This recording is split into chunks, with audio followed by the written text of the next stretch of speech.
One of the most common questions I get is about color grading. People who don't normally color grade, that is intentionally, they see it like a mystery, like this big, bizarre, mystical puzzle. Like, how do I color grade? It's so technical and complicated. It really isn't. It's more about vision, but I get it. And I understand why people ask. Like, for example, let's say they're given a demo specifically about like curves, using RGB curves to color grade. So they're told, or they see a demo, or they learn from a video, hey, open up a curves adjustment layer, choose one of the channels, RG or B, and then start pulling things around, and they get it. They're like, oh, cool. I can pull down reds and get a cool cyan tone, or pull it up and get red or whatever, and they go to green and they play around. They're like, cool, I can get colors. I see that. And what happens next as they start playing around is it becomes a little counterintuitive. It's not the clearest thing how to leverage the RGB curves to get things you want. So when you're just randomly pulling around to get looks and you're like, oh, there's a yellow tone I didn't think of, and you roll with it. But when you start thinking to yourself, what if I want something a little more specific? What if I want something, specifically in the shadows, specifically in the highlights? How do I get a certain tonality? And how do I feel creative about it instead of just dealing with technical? And I understand that. And, manual, I'm always big on manual processes. I think that's very important to know how to do them. And I think it's important to understand your tools. But what we have created with NBP CGX is an exploration tool that leverages RGB curves for color grading, which is superior for lots of reasons. Most of which is that the results are smooth, which is something you'll understand the more you use curves for different processes. You don't have weird banding at certain luminosity ranges because everything is calculated in a nice curve. But again, curves can be confusing, especially initially. So CGX isn't necessarily for a beginner only. It's great for any experience level because it's still an exploration tool. Let me kind of explain what I mean. So what CGX leverages, you don't even have to worry about all the different layers that it creates if you don't want to, but you should know that the core color grading layers are in fact curves. Let me show you what I mean. So when we first go to the Explore tab, which is my favorite tab, you see a lot of different things. It looks super technical, but let's walk you through it, okay? First of all, on top, we have these two cool color wheels. We have the highlights and the shadows. Basically, what that means is that you can pull these little handles to choose the ranges that you want CGX to explore in. So let's say I want my highlights to be mostly cyan to green. I'm thinking that's kind of what I want. Maybe I'm going to change my mind right now and say make it more bluish cyan because of the jeans. Maybe that'll be cool if I get various options in that range. As for my shadows, I don't know. I'm going to keep it kind of wide. I'm going to use this huge band of potential colors. That's what you're choosing here, potential colors. Okay. We can do a full random. We have other videos that showcase the quick full random of CGX, but I'm kind of thinking to myself, I'm looking at my image and I'm trying to tailor a color grading approach. And then I want to explore options. So it's kind of a muted shot. We don't have a lot of strong colors. So my intensity, I want lower options.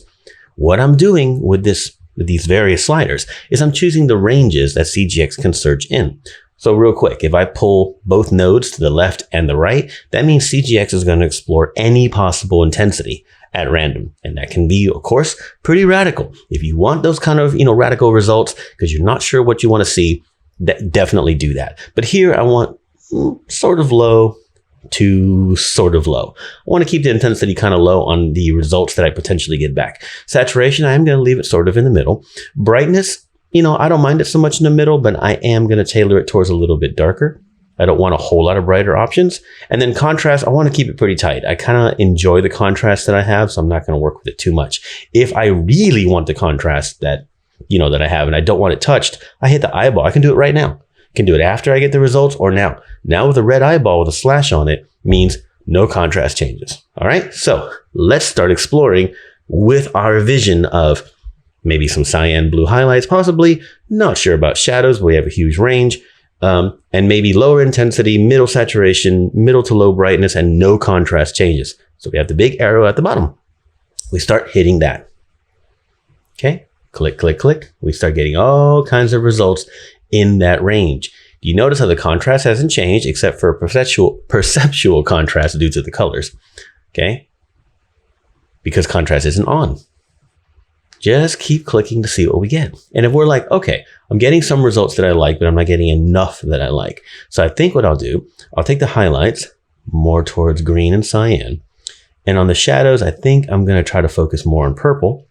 And I do want to see a little more saturation options just to keep playing. Again, this is just playing, right? And if you find something, as I'm going to keep clicking until I get something that I think works. Let's see. These are all kind of good, but they're all very, very similar. Let me increase my intensity and potential brightness options. A little less of the darker options. Getting there. Oh, that looks kind of nice. I kind of like what's happening here. I can still tweak things if I want, but I like the direction that's happening here. The colors are good. Cool. So on the colors, I feel like I like them. So I'm going to lock them and lock them. That means now those colors are set. Those will not change. So I can keep hitting play and get various saturation and intensity options. That's a little more subtle, a lot more subtle. Okay, I don't mind that. Let's say I like where this is going. Some things are too strong, some things aren't quite right, but I like it. I don't want the highlights and shadows to change, and I don't want contrast to change at all. Cool. All right, I can kind of leave that alone. While I'm here, I can go over to create and intentionally brighten it. Intentionally brighten it and intentionally take the saturation down. Potentially. Let me darken that a bit. Something like that. Cool. And I can even take the overall opacity down a bit to like 68%, right? Went from this to this.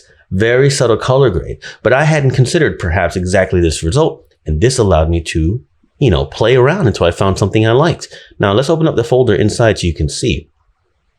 Contrast is off, as you can see, based on the panel's instructions that you gave it. And the hue, all these curves have been calculated for you.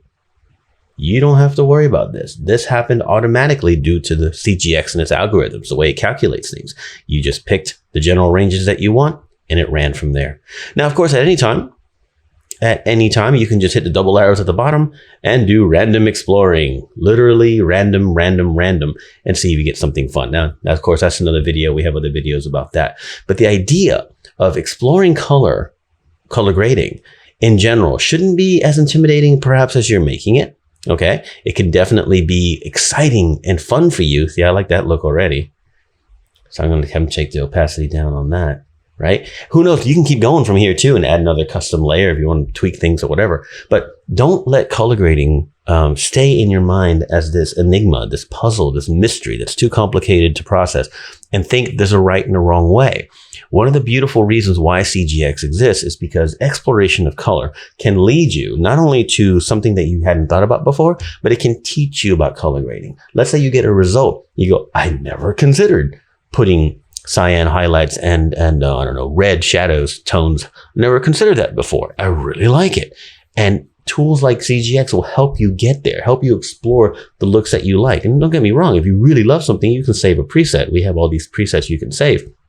But that exploration is also a way to learn about color grading, not just, find a cool grade for the day, but to learn about it in general, and your vision will go forward. Color grading overall should not be an enigma. In my opinion, it's one of the easier things. Yes, there's some things you have to learn in terms of the tools. CGX leverages curves, which is one of the best, but there's definitely other ways to do it as well. All kinds of tools available to you. The idea is to not be scared of color grading and allow a tool like CGX to get you excited about it, to help you learn about it, and to kind of tailor, well, not really tailor, but help mold your vision of color. So then later you can tailor your shots color grades to what you want in your mind's eye. Trust me, it's a lot more exciting than you might think, and a lot less complicated than you might think.